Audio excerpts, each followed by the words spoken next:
Hi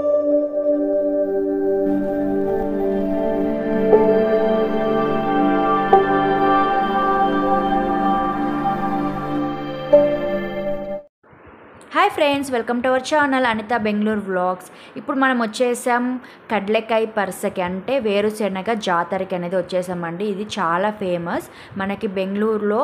yearly once 4 days or 3 days జరుగుతుంది. 3 days జరుగుతుంది అనమాట.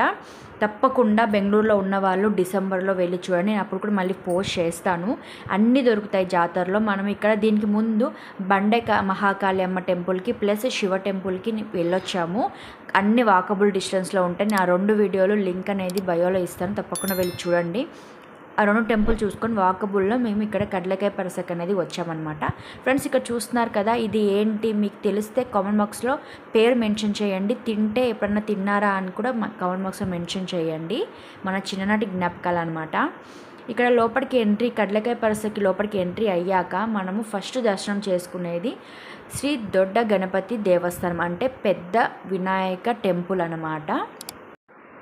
దర్శనానికి వెళ్ళడానికి మేము లైన్లో అయితే నుంచున్నాము. ఇక్కడ నుంచి రష్ మాత్రం చాలా ఉంది. 3 days కాబట్టి మనకు ఫుల్ రష్ ఉంటుందండి. తినాలనుకున్న వాళ్ళు, కొనాలనుకున్న వాళ్ళు, దేవుడి భక్తి ఉన్న వాళ్ళు చాలామంది వస్తుంటారు. ఇక్కడ నుంచి లోపలికి ఎంట్రీ అయిన తర్వాత మనము వినాయకుడిని మాత్రం దర్శనం చేసుకుందాం. చాలా పెద్దగా ఉన్న వినాయకుడు అండి. మీరు ఎక్కడ చూసుండ్రు. 100 kgల వెన్నతో మనకి ఇక్కడ అలంకరణ అనేది చేస్తారు దేవుడికి. ప్లస్ ఫ్రూట్స్తో, వెజిటేబుల్స్తో కూడా అలంకరణ చేస్తుంటారు. కోరిన కోరికలు తీరుస్తాడు, విఘ్నాలను తొలగించి విజయాలను కలిగిస్తాడు వినాయకుడికి ప్రసిద్ధి. కానీ ఈ టెంపుల్కి ఇంకా ప్రసిద్ధి అనమాట. మనకి వినాయక్ టెంపుల్ దర్శనం చేసుకొని బయటికి వచ్చిన తర్వాత రైట్ సైడ్లో బుల్ టెంపుల్ ఉంది. నేను నెక్స్ట్ వీడియోలో బుల్ టెంపుల్ అనేది కూడా పోస్ట్ చేస్తాను. తప్పకుండా మన ఛానల్ ఫాలో సబ్స్క్రైబ్ చేసుకోవడం మాత్రం మర్చిపోకండి. ఈ వీడియో ముందు నేను బండే మహాకాళమ్మ టెంపుల్ ప్లస్ శివ టెంపుల్ అనేది పోస్ట్ చేశాను. ఇవన్నీ వాకబుల్. మీరు ఒక్కసారి వచ్చారంటే, నేను ఇప్పుడు ఈ వీడియోస్ అన్నీ ఒక రోజులో తీసిందే. మీరు శారీ చూస్తే తెలిసిపోతుంది. అన్నీ ఒక రోజులో వీడియో తీసింది అనమాట. మీరు ఒక్క టెంపుల్కి వస్తే అన్ని టెంపుల్ వాకబుల్లో చూసేసుకోవచ్చు. వినాయకుడిని దర్శనం చేసుకొని వచ్చిన తర్వాత మీకు పక్కన చిన్న చిన్న టెంపుల్స్ ఉంటాయి. సుబ్రహ్మణ్య స్వామి టెంపుల్, ఆంజనేయ స్వామి టెంపుల్ ప్లస్ అమ్మవారి టెంపుల్ అని ఉంటాయి.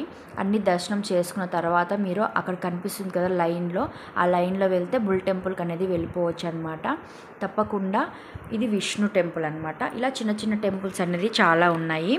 మీరు ఒక్క టెంపుల్కి వచ్చి అన్ని టెంపుల్ దర్శనం చేసుకోవచ్చు. బెంగళూరుకి టూర్కి రావాల్సిన వాళ్ళు, వచ్చిన వాళ్ళు, వచ్చి బెంగళూరులో సెటిల్ అయిన వాళ్ళు తప్పకుండా చూడవలసిన ప్లేస్ అండి ఇది.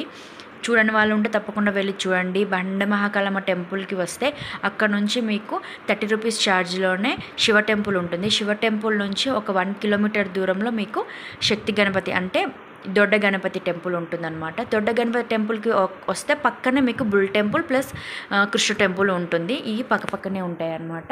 చాలా ఈజీ ప్రాసెస్, ఎవరు అడిగినా చెప్తారు. అక్కడ నుంచి నేను దర్శనానికి చిన్న చిన్న టెంపుల్స్ అన్ని దర్శనం చేసుకొని వచ్చిన తర్వాత ఇప్పుడు ఇక్కడ నుంచి నేను బుల్ టెంపుల్కి అనేది వెళ్తున్నాను. ఈ వీడియో ఇక్కడితో ఎండ్ అండి. బుల్ టెంపుల్ నెక్స్ట్ వీడియోలో పోస్ట్ చేస్తాను. మన ఛానల్ సబ్స్క్రైబ్ చేసుకునే వాళ్ళు ఉంటే తప్పకుండా సబ్స్క్రైబ్ చేసుకోండి. క్లారిటీగా అర్థమైంది అనుకుంటున్నాను. మరో మంచి వీడియోతో ముందుకు వస్తాను. Thank you friends.